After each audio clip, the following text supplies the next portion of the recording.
So today we are going to take the unit second of airline tariffs and ticketing, and this unit is about fares. Fare is actually a charge that airline takes from the passenger in order to give him the facility to fly. Yes, sir.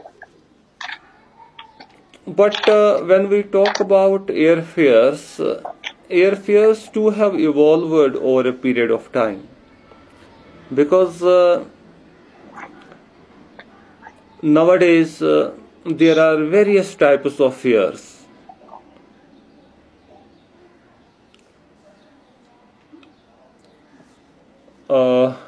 Based upon various parameters, as commonly we talk about published fares and non-published fares. Yes. ये तो एक common classification है fears की. तो a published fare is actually one that is available for purchase by anyone, while as an unpublished fare works in a different way.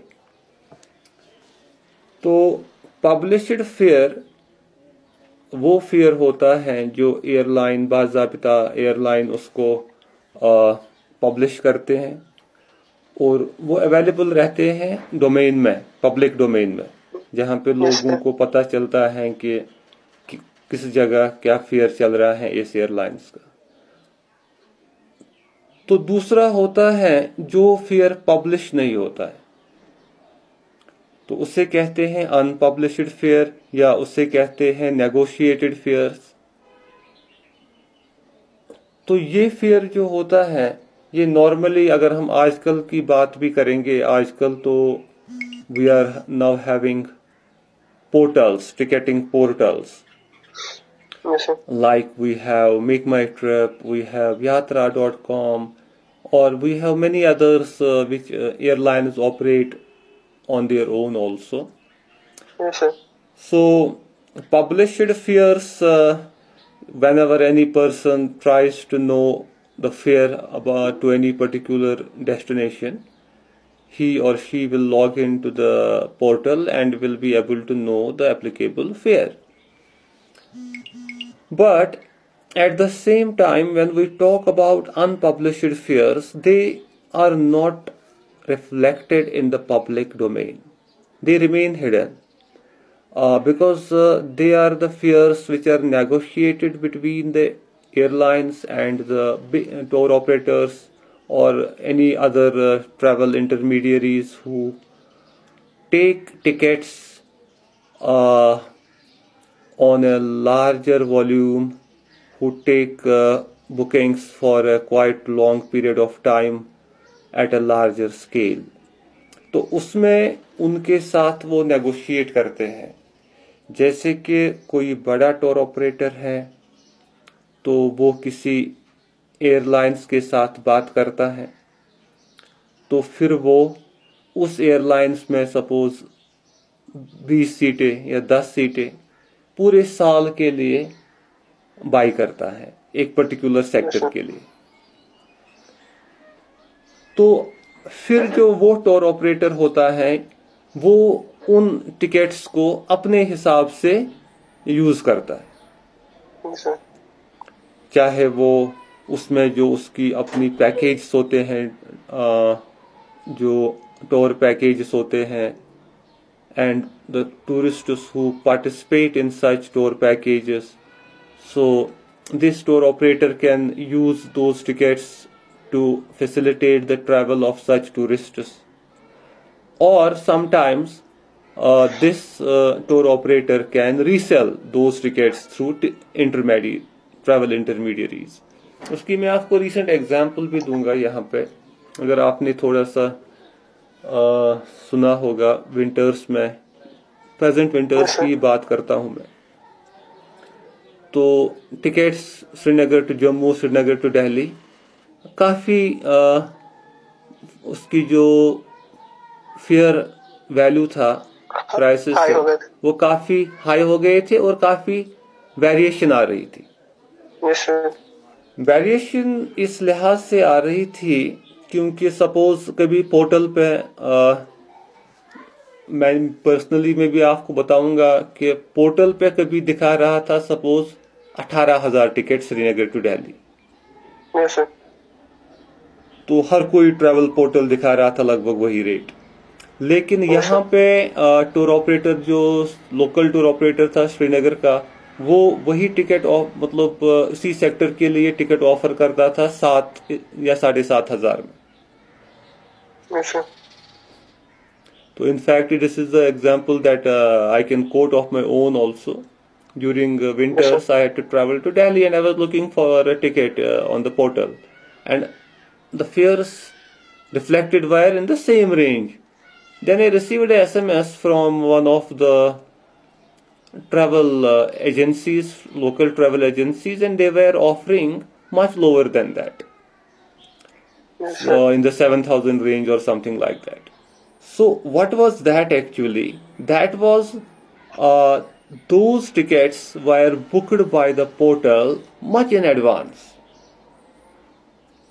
वो actually जो मैं देख रहा था that was a published fare. But what was actually being offered by the tour operator or the travel agent, what was that? That was unpublished fair. वो fair publish नहीं हुआ था, वो फेयर था अनपब्लिश्ड। दैट मीन्स वो fair था जो कि पब्लिश ही नहीं हुआ था। Yes, वो sir. फेयर एडवांस में जो बुकिंग थी वो ऑलरेडी हुई थी और उसी फेयर को वो रीसेल करते थे। अब मे बी उन्होंने वो बहुत पहले लिए थे volume of tickets and now they were reselling those tickets. तो फिर उसमें बीच में फिर गवर्नमेंट का भी आया था कि ये जो टूर ऑपरेटर्स हैं यही शायद इसको प्राइस मैनिपुलेशन इससे होती है, क्योंकि ये एडवांस में लेते हैं फिर वहाँ पे अवेलेबल नहीं रहते हैं, तो इसको रेगुलेट करने की बात आई थी। लेकिन बिजनेस में ये फ्लेक्सिबिलिटी भी है क्योंकि ये सप्लाई डिमांड जो है इस पे ऑलरेडी बहुत सारे डिबेट्स डिस्कशंस हुई हैं जिसमें आईटा के भी रिप्रेजेंटेटिव्स रह चुके हैं। तो ये फ्लेक्सिबिलिटी एयरलाइंस को दी गई है उनका बिजनेस सस्टेन करने के लिए। They have been given this flexibility to charge accordingly as per the demand. तो इसीलिए इसमें वो फिक्स्ड जैसे बाकी प्रोडक्ट्स में रहता है एक एमआरपी, तो इसमें वो एमआरपी नहीं रहता है कि अब इतना है तो बस हर किसी को इस रेट पे टिकट मिलनी चाहिए। तो एयरलाइंस में वो चीज़ नहीं है, इसमें फ्लेक्सिबिलिटी है क्योंकि इसमें टाइप्स ऑफ फेयर्स भी बहुत है। अभी मैं आपको बात बताऊंगा, जैसे कि हम बात करते हैं इसमें फेयर्स हैं जो कि what we say as flexible fares. Flexible fares जो होते हैं उसमें जो बायर होता है उसको एक फ्लेक्सिबिलिटी मिलती है बायर को कि वो अपना ट्रैवल प्लान चेंज भी कर सकता है।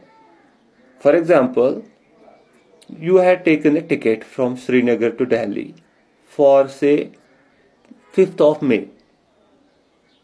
Yes, sir.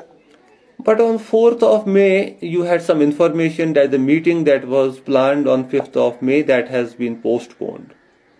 So now Yes, sir. आपको क्या है, अब आपको दिल्ली जाने की जरूरत 5th को नहीं है, लेकिन आपने टिकट ऑलरेडी बाय की है and you have paid for that, isn't it? Yes, sir. अब आपको क्या करना है वहां पे उस वक्त?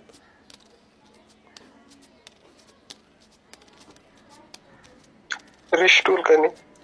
आपको रिशेड्यूल करनी है क्योंकि आप जिस दिन मीटिंग होगी, सपोज मीटिंग अब 5 के बदले 10 को है तो आप 10 10 को रिशेड्यूल करनी है।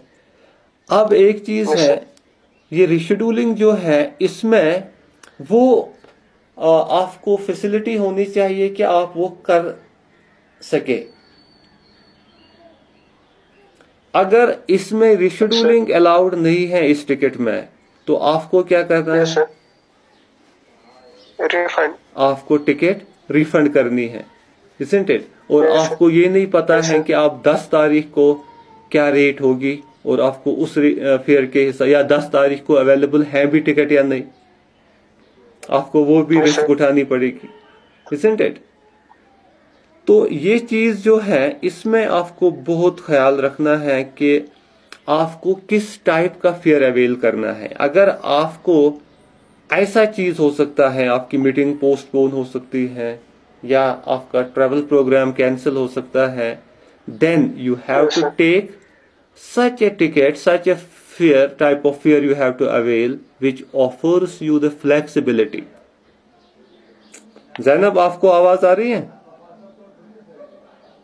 Yes, sir. ओके, तो then you have to take it in the sense that you have to avail such a fare which offers the flexibility of rescheduling or refunding, because there are some types of fares which are non-refundable, Yes, sir.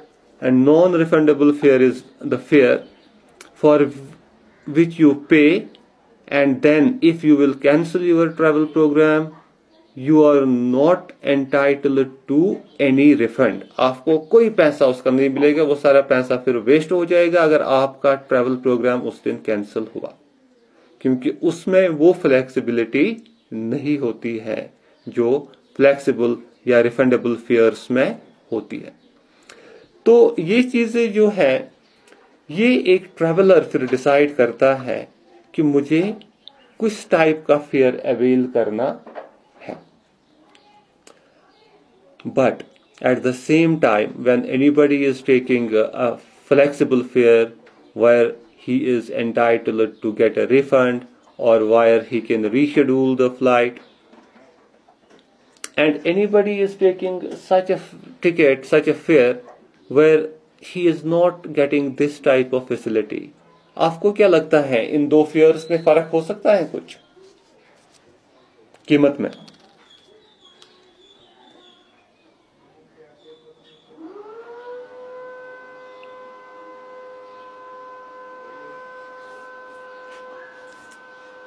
आपको क्या लगता है कि किस fair के लिए passenger को फिर ज्यादा पे करना पड़ेगा इन दो में से?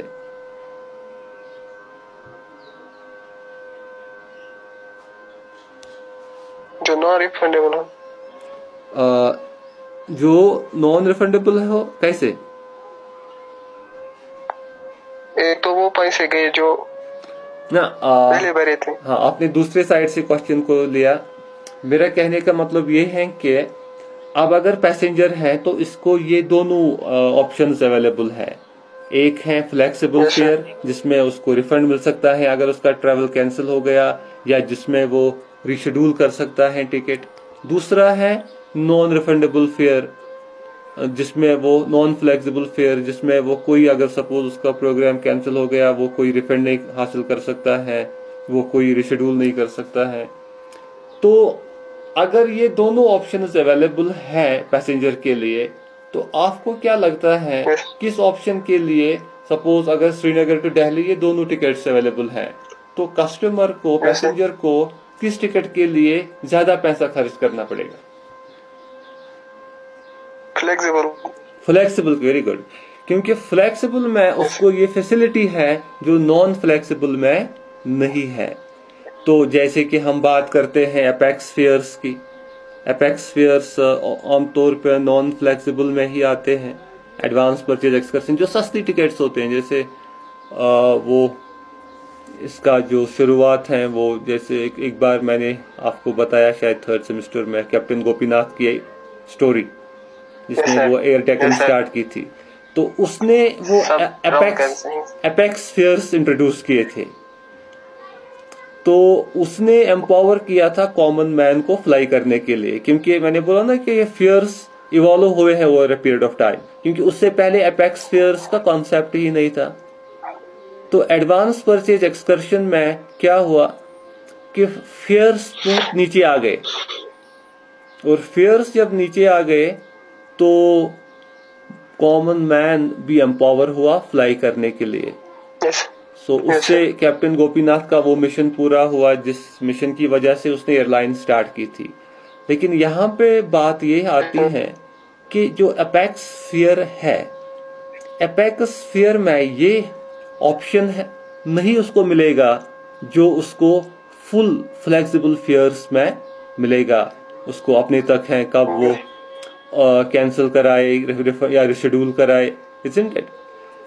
तो इसलिए अपेक्स परचेज में ये चीजें कंसिडर की जाती हैं कि आपको उसमें लिखा होता है नीचे कि this ticket is non transferable, non refundable, वो क्लॉजेस दिए गए होते हैं। लेकिन उसके बदले में एक फैसिलिटी है उसमें कि वो टिकट सस्ती मिलती है compare to a flexible fair.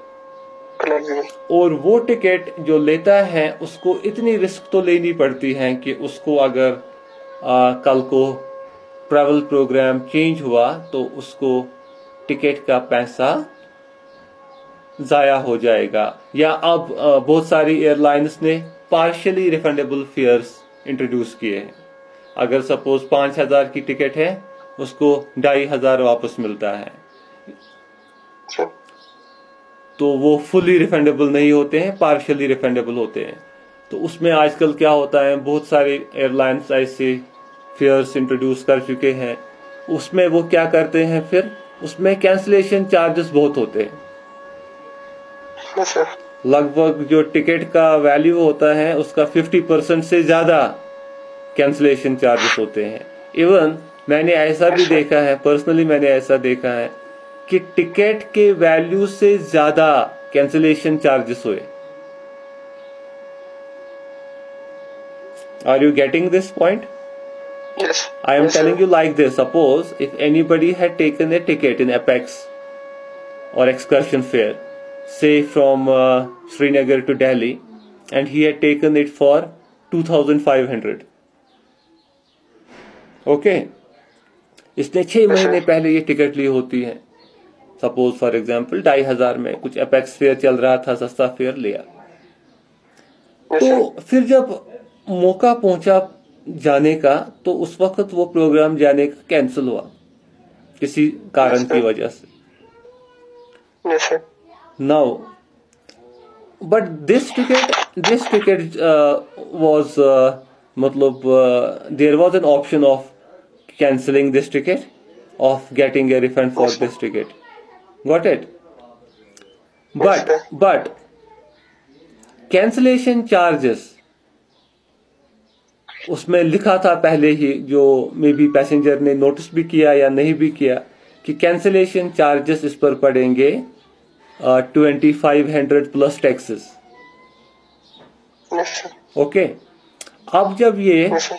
Ticket को कैंसिल करने बैठा, उसको अब 2,500 प्लस टैक्सेस कैंसिलेशन चार्जेस हैं, बाकी उसको फिर मिलता रिफंड। लेकिन टिकट का वैल्यू कितना है? 2,000. 2,500 टिकट का भी वैल्यू है, लेकिन कैंसिलेशन चार्जेस कितने हैं? 2,500 plus plus taxes. That means कि अगर ये इस टिकट को आप रिफंड करने की कोशिश करेगा, इसको वहां से नहीं यहाँ से ही पैसे देने। Yes, sir. और ऐसा हुआ, मतलब these are the incidents, these are happening. फिर क्या करता है इसमें ट्रैवलर, वो कैंसिल ही दे करता है टिकट, क्योंकि उसको मत कोई फायदा ही है कैंसिल करने का। कैंसिल करने बैठेगा तो फिर टैक्स का पैसा जेब से भरना है। वो फिर उसको ऐसे ही छोड़ता है, मतलब उसको फिर जिस दिन जाना होता है उस दिन वो मत जाए, उसको जाना ही नहीं है, लेकिन वो टिकट कैंसिल करवाता ही नहीं है। फिर उसमें क्या होता है, उसको फिर एयरलाइंस करती है consider as no show. No show means passenger who is booked for the flight but does not arrive. Not company. Yes, sir. तो वो नो शो प्रेफर करता है जाना, लेकिन टिकट कैंसिल नहीं करता है, because once he comes to know that cancellation charges are more than the refund value. तो ये भी आजकल के दौर में एयरलाइंस के साथ होता है, पार्शियली रिफंडेबल फेयर्स में। हाँ, अब अगर टिकट का वैल्यू सपोज 2500 के बदले 4000 होता या 3500 होता, फिर उसको एटलीस्ट इतना फायदा था कि अगर उसको कैंसिलेशन चार्ज करते 2500 प्लस टैक्सेस 200, सबको 2700, एटलीस्ट उसको 800 रुपया वापस मिलता अगर 3500 का था, इजंट इट? अगर 3500 की टिकट थी, फिर ये करता ये ऑप्ट, तो बोलता एटलीस्ट 700-800 वापस मिलेंगे, बेनिफिट आएगा। तो उस वक्त वो नो शो प्रेफर नहीं करता, then he may have taken the process of cancellation. So this is about types of fears. तो फिर उसके अलावा टाइप्स ऑफ फेयर्स में आते हैं, एक होता है one way fare. Suppose anybody is flying from Srinagar to Delhi और from Jammu to Delhi, and that is a one way fare. So similarly, there is a return fare. Suppose anybody is booking a ticket from Srinagar to Delhi and then from Delhi to Srinagar. अक्सर करते हैं लोग वो, क्योंकि return में थोड़ा सा discount भी मिलता है। तो that is called return fair और राउंड फेयर। तो इसी तरीके से होता है एक सर्कल ट्रिप जिसे कहते हैं। तो सर्कल ट्रिप में that is a trip which involve suppose from Srinagar to Delhi and from से Delhi to Mumbai and then from Mumbai to Srinagar. So this makes a circle trip. So किसी को जाना होता है सपोज घूमने के लिए, तो वो दिल्ली फिर मुंबई जाता है या जयपुर जाता है, तो फिर वापस आता है पॉइंट ऑफ ओरिजिन को, तो वो करता है प्रेफर सर्कल ट्रिप। तो उससे उसको ये बेनिफिट मिलता है कि जब वो कंप्लीट सर्कल ट्रैवल करता है थ्रू द सेम एयरलाइन, तो कुछ डिस्काउंट्स एप्लीकेबल होते हैं उसमें। Yes sir. तो इसी तरीके से ओपन जार ट्रिप होता है। ओपन जार ट्रिप लगभग सर्कल ट्रिप की ही तरह होता है, लेकिन उसमें एक डिफरेंस है कि उसमें पॉइंट ऑफ ओरिजिन या पॉइंट ऑफ डेस्टिनेशन चेंज हो सकता है। Yes sir. तो वो रहता है, वो मतलब ओपन रहता है। He can change that at any time. That can be different also. Suppose anybody is starting A travel from Srinagar and he will and it at Jammu and see different places, say Jaipur, Mumbai and other places, but end the journey at Jammu. Yes sir. Or anybody starts from Jammu, goes to Jaipur, Mumbai and end it at Srinagar. Yes sir. So it can become a sort of open jar trip. तो इसी तरीके से ये जो fears होते हैं, तो mostly जो टूरिस्ट्स होते हैं जो जाते हैं घूमने के लिए, वो इन टाइप्स ऑफ फेयर्स को अवेल करते हैं, क्योंकि इसमें उनको डिस्काउंट्स मिलते हैं। They are getting discounts. आजकल अगर आप देखेंगे कभी, if you are trying to book a ticket on a portal, क्योंकि आजकल ट्रैवल पोर्टल्स ने ये काम बहुत आसान बना दिया। जैसे परसों में आपके साथ बात कर रहा था, because nowadays we have different types of softwares, and those softwares are working in the background once a travel agent is processing a ticket for the prospective traveler, and it gets popped up। बीच में उसको आएगा, suppose अगर वो किसी की ticket book कर रहा है तो उसको उसी वक्त आएगा वहां पे नीचे कि अगर रिटर्न इसी एयरलाइन के थ्रू आप करेंगे टिकट तो आपको इतना डिस्काउंट मिल जाएगा। Got it? तो फिर वो उसी वक्त अगर उसका जो कस्टमर है वो कम्युनिकेशन में है सामने या फोन पे, वो उसको बोलता है कि sir if you will like to travel with the same airline, if you back, then you will get this discount. Sir करे इसको राउंड ट्रिप बनाए इसको, तो वो उसको अगर कंफर्म होता है आने का वापसी का डेट, तो बोलता है ठीक है इसको रिटर्न टिकट बना दीजिए। तो इस तरीके से वो उसकी रिटर्न टिकट वहीं पे बना देता है। या इसी तरीके से अगर किसी को, जैसे अभी मैंने बोला, और कुछ जगहों को जाना है घूमने के लिए, कुछ दिन दिल्ली, कुछ दिन जयपुर, कुछ दिन मुंबई, तो फिर उसका जो ट्रैवल एजेंट है वो उसको बताता है सर इसमें एक चीज है कि हम आपका सर्कल ट्रिप बनाए। सर्कल ट्रिप जैसे मैंने आपको बताया कि वो फ्लाइट्स को पॉइंट टू पॉइंट लेंगे, लेकिन फिर वापस उसको उसी पॉइंट तक पहुंचाएंगे जहां से उसने स्टार्ट किया। तो उसमें भी उसको डिस्काउंट्स मिल जाते हैं। तो ये जो चीजें हैं, और उसमें दूसरा भी चीज है कि उसमें स्टॉप ओवर फ्लाइट्स भी आते हैं, ले ओवर पैसेंजर भी आता है। जैसे परसों मैं आपके साथ डिस्कस कर रहा था स्टॉप ओवर की। इंटरनेशनल ट्रैवल में स्टॉप ओवर फ्लाइट वो फ्लाइट कंसिडर की जाती है। हम कर रहे थे ना डिस्कस वो 5 फ्रीडम्स ऑफ एयर, तो तब मैंने आपको बोला था वो ट्रांजिट वीजाज का, बाकी क्योंकि जब stop over flight international sectors पे होती है तब क्या होता है, तब उस फ्लाइट को 24 घंटे या 24 घंटे से ज्यादा किसी कंट्री के एयरपोर्ट पे रुकना होता है। तो उस वक्त मैंने आपको बोला 24 घंटे फिर आदमी मत बैठेगा जहाज में, तो फिर वो उस वक्त एयरपोर्ट से बाहर निकलता है, एयरपोर्ट एवेन्यू में होटल्स, वो मैंने परसों में आपके साथ डिस्कस किया था वो ट्रांजिट वीजाज की बात में। तो यहाँ पर लेकिन मैं आपको ये बताऊंगा कि यहाँ पे स्टॉप ओवर फ्लाइट्स इसलिए आती हैं, सपोज किसी को ऑल इंडिया टूर करना है, अब वो इंडिया की सारी सिटीज देखना चाहता है, तो दैट मीन्स कि अब उसके पास मत ये टाइम है कि वो हर किसी सिटी में 2-2, 4-4 दिन दे, क्योंकि इंडिया में अगर उसको 40 सिटीज देखनी है तो फिर उसको 3 महीने होने चाहिए, है ना। लेकिन अब सपोज उसके पास घूमने के लिए 1 महीना है, तो वो ज्यादा से ज्यादा 1 दिन एक सिटी में देगा। तो उस वक्त वो जो स्टॉप ओवर ट्रैवल है डोमेस्टिक में तो 24 घंटा नहीं होता है, डोमेस्टिक में स्टॉप ओवर को 4 घंटे या 4 घंटे से ज्यादा। In domestic travel it is not 24 hours, it is 4 hours or more than 4 hours, can be 24 hours also, but it starts from 4 hours।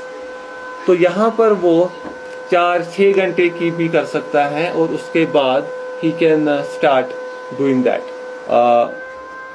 so that he can see the city और meet somebody। किसी को meeting होती है 1 घंटे की किसी city में, फिर वापस जाना होता है कहीं, तो वो स्टॉप ओवर फ्लाइट भी अवेल कर सकता है। या अगर ज्यादा देर बैठना है, सपोज कोई नाइट स्टे करना चाहता है सिटी में, तो वो ले ओवर फिर ले सकता है, क्योंकि ले ओवर में तो नाइट स्टे आना ही आना है, चाहे वो डोमेस्टिक हो या इंटरनेशनल हो, और वो उसमें एज ए ले ओवर फेयर में रात उस सिटी में स्पेंड कर सकता है। Are you getting it? Yes sir. तो फिर उसके बाद कुछ ऐसे फेयर्स होते हैं जिनको बेरीवमेंट फेयर्स कहते हैं,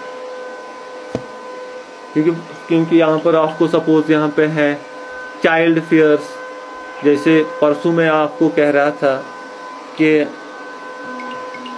एज वहाँ पे इन्फेंट जो बच्चा होता है, इन्फेंट का तो टिकट मतलब इन्फेंट के सीट के लिए चार्जेस वेव ऑफ किए जाते हैं, उसको फ्री होती है, क्योंकि इन्फेंट को सीट नहीं देते हैं, वो मोस्टली माँ की गोद में ही रहता है।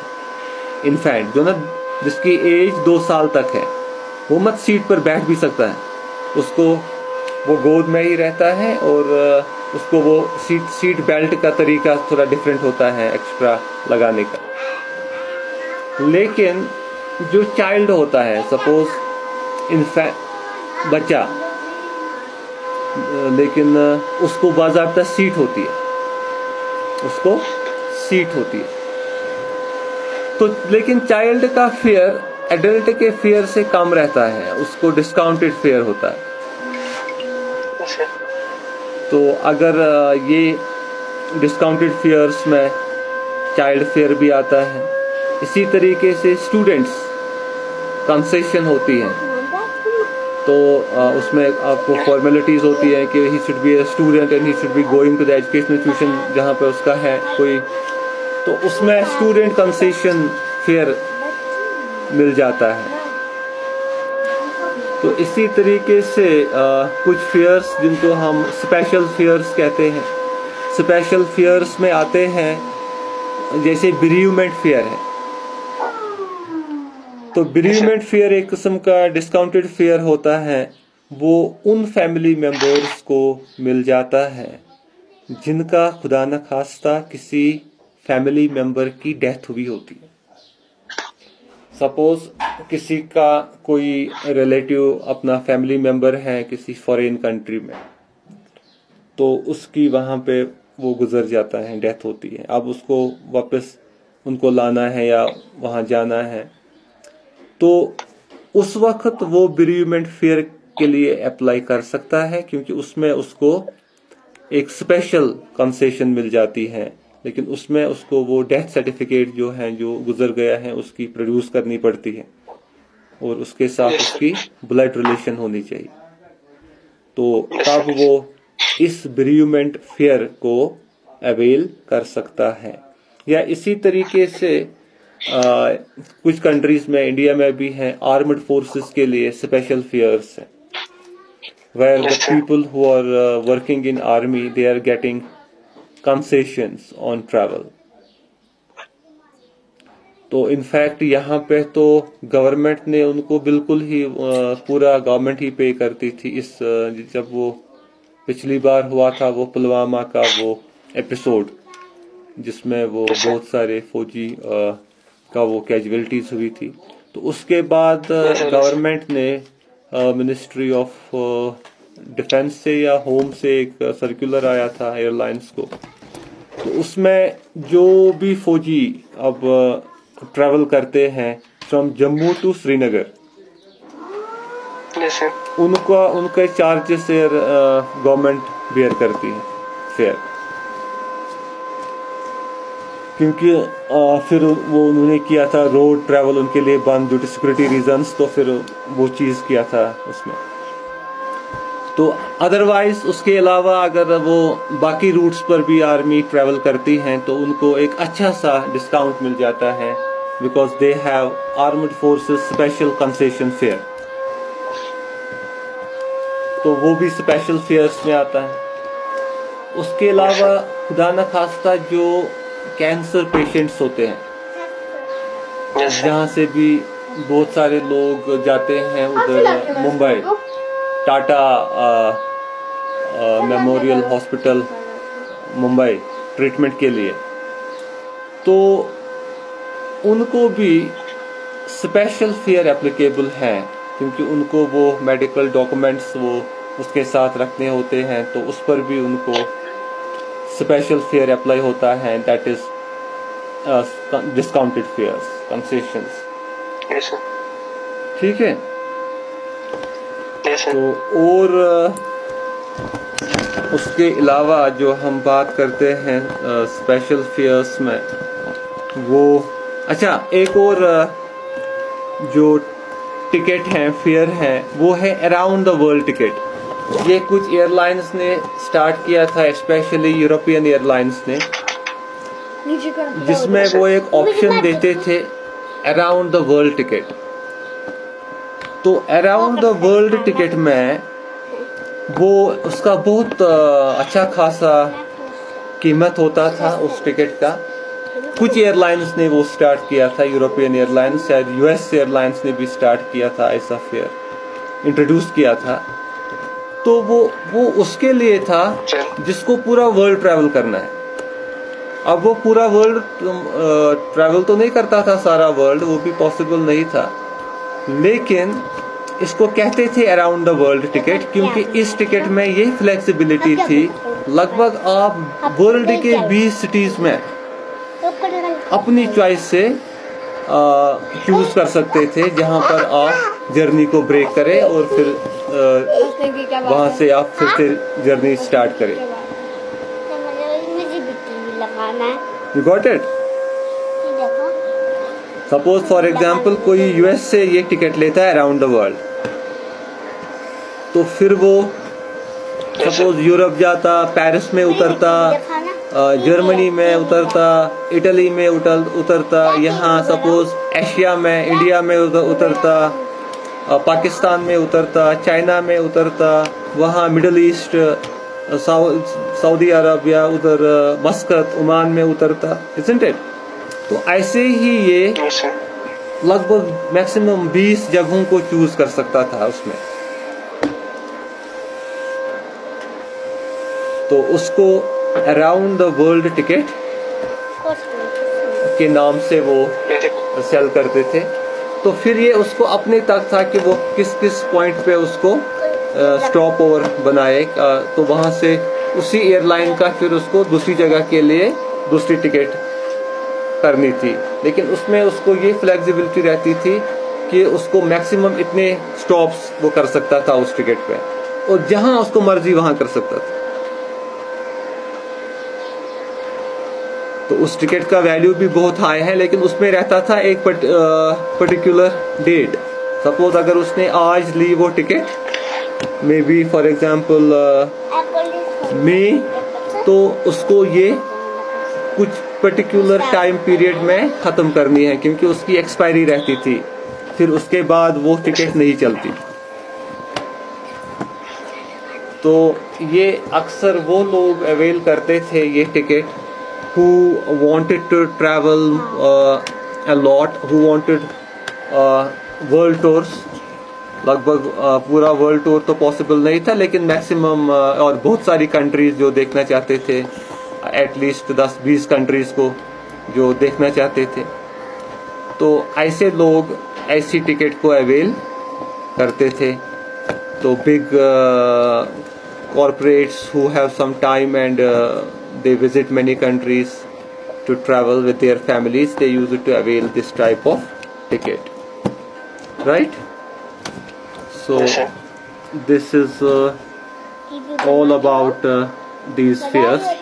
तो फिर हम जो बात करते थे परसों मैं आपके साथ, तो मैंने आपके साथ परसों डिस्कस किया, जो उसमें फेयर कंस्ट्रक्शन का टॉपिक है।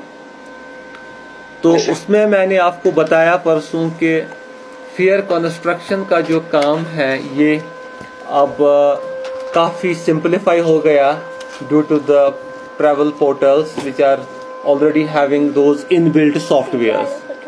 So now as such as your job will be as a travel agent, it is being simplified by those portals because it does that of its own।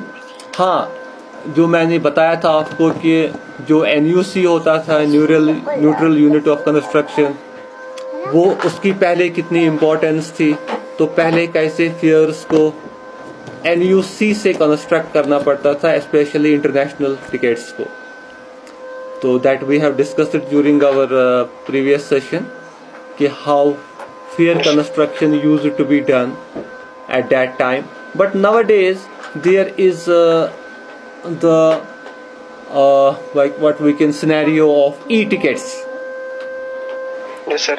So now paper ticket had lost its we can say value because now people are not even taking the print out of the tickets because you are simply showing your screenshot of the ticket or you have received it from through the email। So you are simply showing the screenshot at the airport checkpoints for your entry। So that is the e-ticket, right? So I think this we will continue in our next topic, inshallah. That is how e-tickets have changed the scenario and how it had facilitated travel. उसमें आपको मैं इंशाल्लाह वो भी बताऊंगा कि ई-टिकट्स के साथ अब ई-बोर्डिंग कैसे होती है, क्योंकि इसके साथ एक और डॉक्यूमेंट रहता है फिर जो कलेक्ट करना पड़ता है एयरपोर्ट पे, बोर्डिंग पासेस. तो अब वो भी चेंज हुआ वो सिस्टम. तो because now there are self boarding kiosks और there is online boarding check in. तो इंशाल्लाह हालांकि वो तो सिलेबस में एज सच नहीं है, but I will still discuss that with you, क्योंकि वो आपको काम आएगा आगे इसमें. ठीक है, तो और कुछ anything else you want to discuss? समझ आ रहा है आपको पूरा? Yes sir. ओके ज़ैनब, आपने अंडरस्टैंड किया? क्योंकि आपने एक्चुअली मिस किया था पिछला लेक्चर, तो आज के लेक्चर तो थोड़ा कनेक्टिविटी थी ना उसके साथ. तो सर आपकी आवाज ही नहीं आ रही है सर. आवाज नहीं आ रही है? तो मैंने आपको पूछा बीच में, आपने बोला आवाज ठीक आ रही है. No sir.